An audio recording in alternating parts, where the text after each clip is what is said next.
All right, y'all, as we've been talking about this book, The Ruthless Elimination of Hurry, there's some fascinating research in it. And I want to spend some time talking about it because I think the more that we are informed about how technology is affecting our lives, the more we can guard against it. Now, let me give you an example. Me, Rachel Cruz, and Annie F. Downs are really good friends. And several years ago, we went to Vegas for Rachel's 30th birthday, and y'all, we had so much fun. We were crazy, we behaved, but of course, we were like, we gotta check out the casinos. So I was very on guard about this. I'm like, I know about gambling. It can be dangerous, addictive. You lose all your money and you can't even fly home. So I was like, I'm not gonna do that. I set an amount of money, $100. I was gonna spend exactly $100, not any more. I was not gonna get myself in any kind of trouble. Well, I think going to Vegas and hearing about gambling and the entire casino industry, you're on guard about that, right? Because you know how addictive it is. So I immediately had limits and budgets and I knew what I was gonna do and I went in with my game plan. And by the way, I stuck to it. Now here's something interesting about casinos that I learned from this book. There's some research that shows that slot machines make more money than the film industry and baseball combined, even though they only take a few quarters at a time. Why is that? Because it's such a small amount. It's just a couple quarters, right? It's just a few quarters here, it's a few pennies there, it's a few dollars there. What's the big deal? But all of those amounts of money, those tiny amounts of money add up to a significant amount of money. And it's fascinating to me that it's more than these two massive industries, baseball and the film industry combined, because it's such a small amount and because it's so very addictive. And you know what? Our phones are doing the same thing. It's just a text here. I'm just gonna check Instagram really quick. I'm just gonna post this photo really, really quick. Hang on, I just need to see one thing. Oh, I do need to check my email because I was expecting an email from her and then, somehow I went from email to Facebook and now I'm on Pinterest and my house is not good enough. I need to pin some things. I need to remodel my house and it's a black hole that sucks us in 1 minute at a time. And we're losing our lives to technology.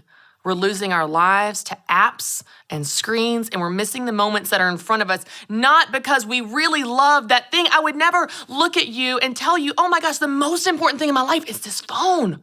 This phone, checking Instagram, it's the most important thing to me. I value it more than anything else. It is the number one thing on my priority list, the phone. No, I would never say that. You would never say that either, but you know what? By how we spend our time, a quarter at a time, that's how we treat it. I love how Dave Ramsey says, I can tell what you care about by looking at your bank account and your calendar, because that's where you spend your time and that's where you spend your money. And we might go to Vegas and be on guard with budgets and limits because, oh my gosh, we know the casino industry could take our money without us realizing, so we are gonna be on guard. But we're not like that with our phone, are we? We're not so on guard. We don't have limits. We don't have boundaries. We don't have habits and practices that help us not lose our entire lives to a screen, to a tiny computer in our hand that's shouting our name all day, every day, all the time. And you know what's so interesting is it's having an actual effect on our psychology. It's having an actual effect on our attention span. So here's some more interesting research. It says in the year 2000, before the digital revolution, our attention span was 12 seconds. So let's be honest, it's not like we had a ton of wiggle room to work with here, okay? You got 12-second attention span for most human beings. Since then, since the digital revolution in the year 2000, it has dropped to 8 seconds. To put things in perspective, a goldfish has an attention span of 9 seconds. Yeah, we're losing to goldfish. So if we can understand the dangerous, addictive nature of technology, of screens, of apps, of notifications, I think we can guard against it. We can put some habits and practices in place, some boundaries and guardrails around our use of technology, not to be legalistic and not be any fun, but to help us focus on what matters the most. If your phone is not the most important thing in your life, then stop acting like it is. Stop giving it that much of your attention, of your eye contact, of your energy, of your time. I don't know about you, but that's convicting for me.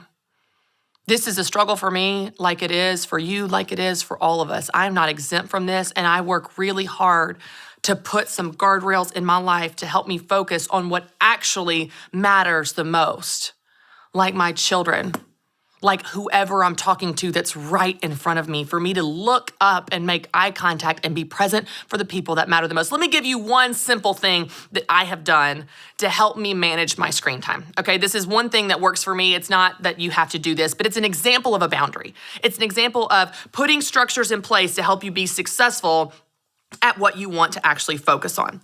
I noticed that if my phone is within eyesight of me, like if it's anywhere in the room, even in my peripheral vision, it might not be on the dinner table, but it's on the kitchen counter and my eye can see it. I've noticed I feel compelled unconsciously, y'all, to go over, pick up the phone and check it.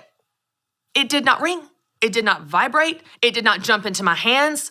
I went to my phone unconsciously over and over again to check it. So I noticed this pattern that if I can see it, I feel the need to touch it. If I can see it, I feel the need to grab it and check it and see if there's any new notifications or see what's going on email, Instagram, fill in the blank.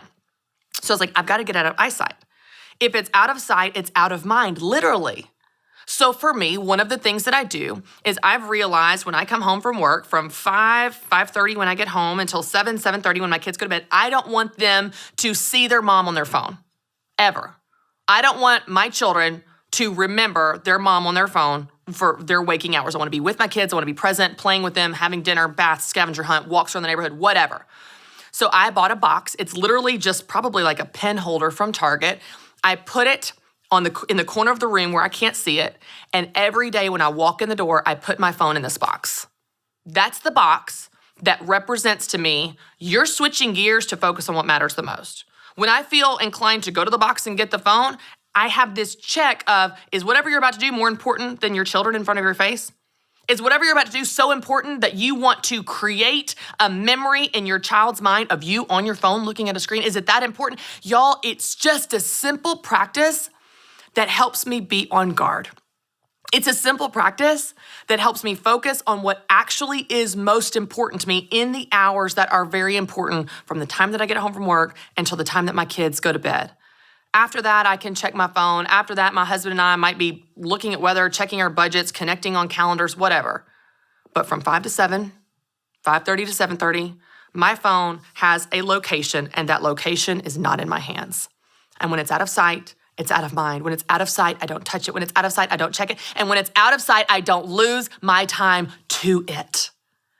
What about you? What's a simple habit or practice that you could create in your life around technology? Maybe you leave it in the car when you get home from work. Maybe you leave it upstairs in your bedroom on the charger.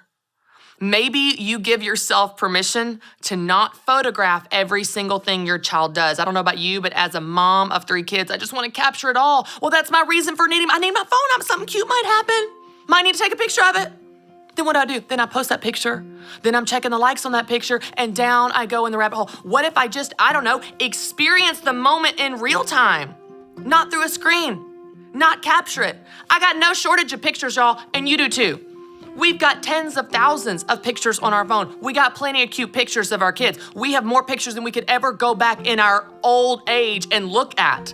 We got plenty of pictures. Don't feel the pressure to keep your phone with you to capture every single thing. What about just letting yourself live in the moment? See things in real time. Look up. Make eye contact and be present for the people and the moments that matter the most to you. I think if you do that, you will completely change how you experience your own life.